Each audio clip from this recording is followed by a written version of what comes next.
This is Fergus Hodgson, Managing Editor of the American Institute for Economic Research, and today I'm speaking with Leonardo Brito, who is the Director of the Bastiat Society, Venezuela. He's currently in the United States, and we are going to explore the latest in Venezuela and many of the implications or broader lessons. So, Leonardo, thank you so much for joining us. Thanks to you, Fergus. It's an honor for me to be here. Let's tell the world what is happening in Venezuela right now. Yes, one of the challenges is that many people will see headlines about Venezuela that Maduro, the dictator of the country, is attacking Trump or vice versa, or they'll hear bizarre stories in the news about people eating out of trash cans or whatever it may be, or losing weight. Why don't you tell us the latest, because things have gone from crisis to even worse. I don't know how much worse it can get. And why don't you explain the new assembly, or the closure of the elected National Assembly, and how the makeup of the country has changed in the last 6 months? Well, the country has really changed. In just these few periods of months, we have now the 10% of the population eating from garbage. Where is that number from? Oh, those numbers, there are no official numbers. All the numbers we have are for non-profits, NGOs, and many other individuals, organizations. But in Venezuela, we don't have official numbers, not even from the Central Bank of Venezuela, none of them, the Central Bank and all the ministry, they stopped publishing numbers since 2013 or something like that. But those numbers we can find in the Central University of Venezuela, whose name is UCB, and other NGOs or non-profits. Those numbers, as you actually have in the international press, are from them, because not even journalists now can enter in Venezuela. Journalists like the Washington Post, CNN, and those kind of stuff, or Reuters, Associated Press, it's very hard to enter in Venezuela as a journalist, as an international journalist. So yeah, it's really difficult to get numbers, but those numbers from the Central University of Venezuela, and it's not just the numbers. When you are driving in the street in Caracas, Fergus, you can see people making lines, or people eating from garbage in El Centro, which is the downtown Caracas.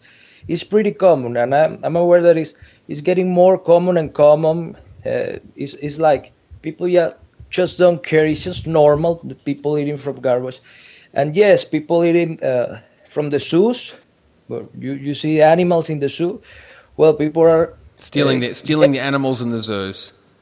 Yeah, from the two largest zoos, which was the Zoo of Caricuao, Zoológico de Caricuao, which is one of the greatest, another in Maracaibo, which is another city of Venezuela. They stole all the animals in the zoo in the middle of the night, and stuff like that. It's getting really serious. People eating dogs, like in China. Yeah, yeah. I've seen videos actually of people eating dogs and cats and all sorts of things. So the economic deprivation of the nation has reached just bizarre and severe levels. Yeah, you can be in the middle of your business or in the middle of your house, and people can get into your house and see whatever you want. I mean, it's really like living in a war zone. It's like living in a war zone. Everybody's starving. It's like, I don't know, Zombieland or something like that. But I think that what you can capture from the international media is really, I mean, it's just a bit. It's not even close. It's worse than what you can see in the international media, on the press, and just like the 2 months. In these 2 months, last 2 months, Maduro has killed 128 students protesting in the streets with headshots. Has killed them. That's the number of people who have died in protests. 120. Okay. Yeah, and you don't see the international press talking about that. I mean, it's really sad what is happening, and nobody can have access to that. We can read about these things, but conveying the situation in words is very difficult because, as you said, when you actually walk through Caracas, I've been through twice, although it's been a couple of years now, Right. You have a much different sense for it. It's very Orwellian. You see these enormous pictures of Chavez and Maduro to intimidate people, and a great deal of tension is in the air. Now, Yes, it's true. even the National Assembly is no more. What exactly has happened to your National Assembly? Well, I think that what has just happened to the National Assembly of Venezuela, which was elected for people, the opposition won 114 seats inside the assembly against 25 of the government. And it was a real problem because they used all the machinery they have. They made all the frauds they could, and the numbers were never close to them, so they had to say that they lost. But what they always do when in the opposition, you see that a governor is elected, a mayor is elected, they always tend to put another power. So what they did in this assembly was the same. They created another power, like a parallel power, and they gave it all the powers of the National Assembly elected by the people to this new assembly made from Maduro with a big fraud. And the company who makes the elections, in Venezuela we have electronic votation. So the electronic company said that it was a fraud. Even they said that it was a fraud. That there's no match. Then the Maduro can have 8 million votes. Not even Chavez in his best time had 8 million votes. And that's what they're saying, that they got more than 8 million votes. But we all see in the streets of Caracas. Let's try and clarify. There was an elected National Assembly which had maybe 80% plus opposition elected, even with a rigged election. The Chavistas, who control the courts and still the executive branch, they decided that this was not acceptable, so they were going to invent a new constituent assembly. What do you call it? Yeah, constituent assembly.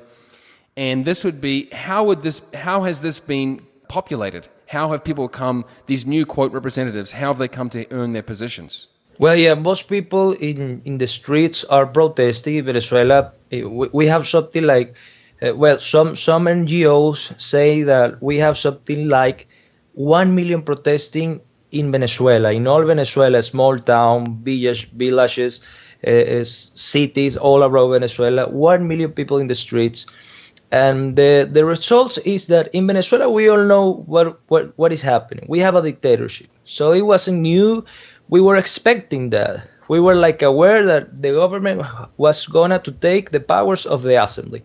But the final result was the international pressure, because it made clear to most of the international countries, to internationals, how do I say? Observers, yes. Oh yeah, all international observers, that it was clear that Maduro has a dictatorship inside Venezuela.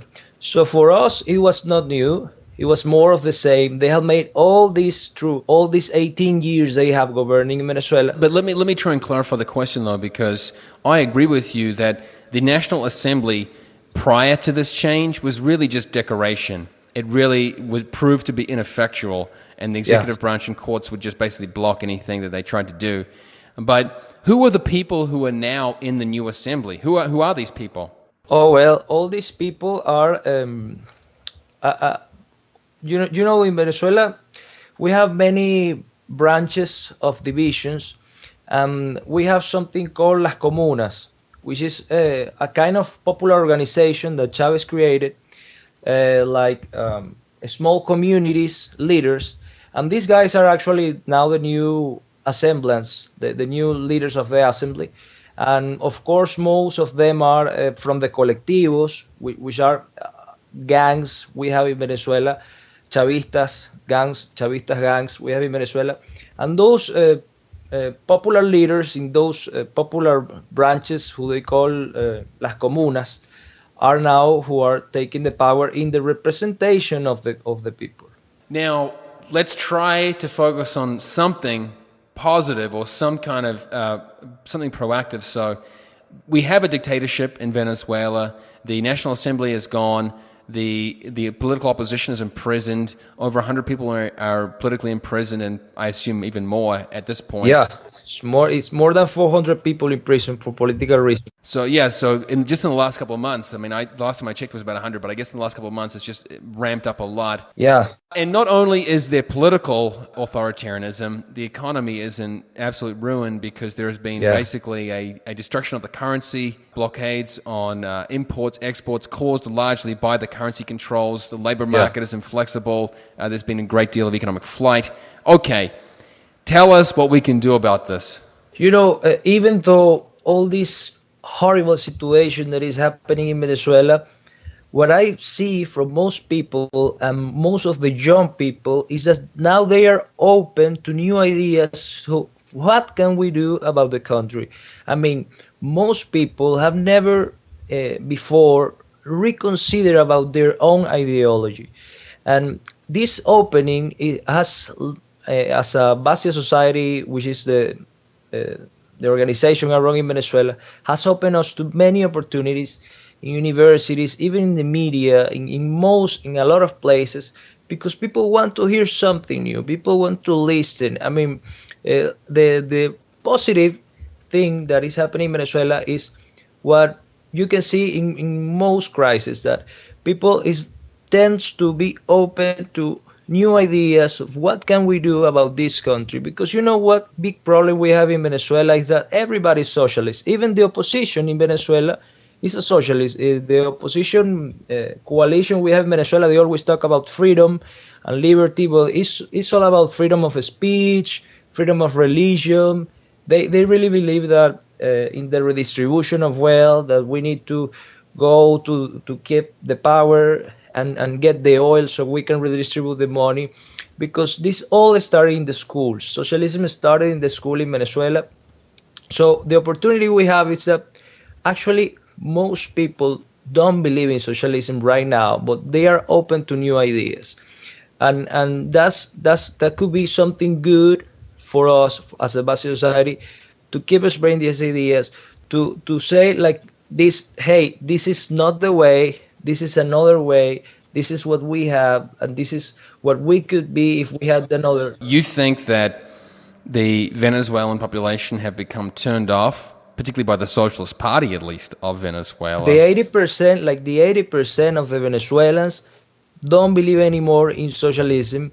But as I told you, both political parties we have in Venezuela, both of them are socialist. Right. So it could be an opportunity for a new a new leadership who can take and lead the way to another model, to another country. That may be the case. I agree with you that right now the opposition and the Chavistas are basically socialist or socialist light. And then you believe that has left a sour taste in the mouth of Venezuelans, of course. Even worse than that, a lot of them are fleeing. If you are under a communist dictatorship, basically at this point, it's not necessarily at Cuba yet, but it's on the way.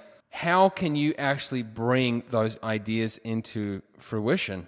How can you actually have a political party or functioning anything when the executive branch just ignores the people and goes and sniper fires at them when they go out to protest? No, I think there's no way that we can create a new political party or something like that. Or if we create it, they will say we are illegal, right? Because that's what they always say when we create something like that, or a political movement. You're imperialista or something like that, sure. Exactly, you're funded by the CIA or something like that. Exactly, that's simply as always the way. Yeah, always, yeah. But what I do believe is that socialism will eventually collapse. As you know, it always collapses. And we doesn't know how many time it will cost. We doesn't know how many lives it will cost. But we can never see a socialist say, okay, well, let's have votation or something. Well, we saw something like that in Poland, but with a lot of international interference, even the Vatican and the Pope interfering there. But you never see a socialist say something like, okay, let's have an election and let's do another stuff, right? So what can I do? I cannot fund another party. I cannot kill Maduro. I cannot do something like that, or create a new country inside my country. Or, like Venezuela of the South, Venezuela of the North. Right. Well, What do you want people to do then? What do you want people to do? Civil disobedience? What's your hope? What's exactly. That's something I cannot do. But what can I do, and what can I focus is in spreading the ideas. I spread ideas to the most. In the Tintas we have like some trees we have to spread the ideas. We have like the influencers, the elite, the journalists, the entrepreneurs, all people. And I don't know what's gonna be the outcome, but I focus in the ideas. That's all I can do. From the Bastia Society, all I can do is focusing and spread the idea. If in the future they say, well, let's create a party, well, let's create something, let's have civil disobedience, which is now activated. We have civil disobedience in all the country. That's what I think. That's why I think that our situation is different from Cuba, because we have civil disobedience even in the small towns, in the small little towns. People are protesting in there. We have molotovs. We have all kinds of fighting in the streets. I mean, we are talking right now, and people are fighting in the streets of Venezuela, and that's what can I do? I mean, focusing in the ideas, and then I don't know what's gonna happen. I'm not a prophet. I cannot say I'm gonna be like killing Maduro or something's gonna happen. But what eventually happens is that socialism collapse, and when it collapses, you need ideas. You need something new, because you can know what could be worse, that this collapses, and then we have socialism again. Like, okay, that wasn't real socialism, so let's try something new again. okay, Leonardo? How can people follow your work or support you? Yes, where you can follow us like the Bastia Society of Venezuela. We have on Facebook and Twitter, and you can see in there all the work we are doing. Right now we are working in Caracas, which is the capital of Venezuela, where we're also working in Maracay, which is a big city of Venezuela too, like 3 hours from Caracas. I'm also working in Mérida, which is another small city. We're making a lot of panels, discussions, forums. As I told you, people are open. It's really amazing to see how people is like.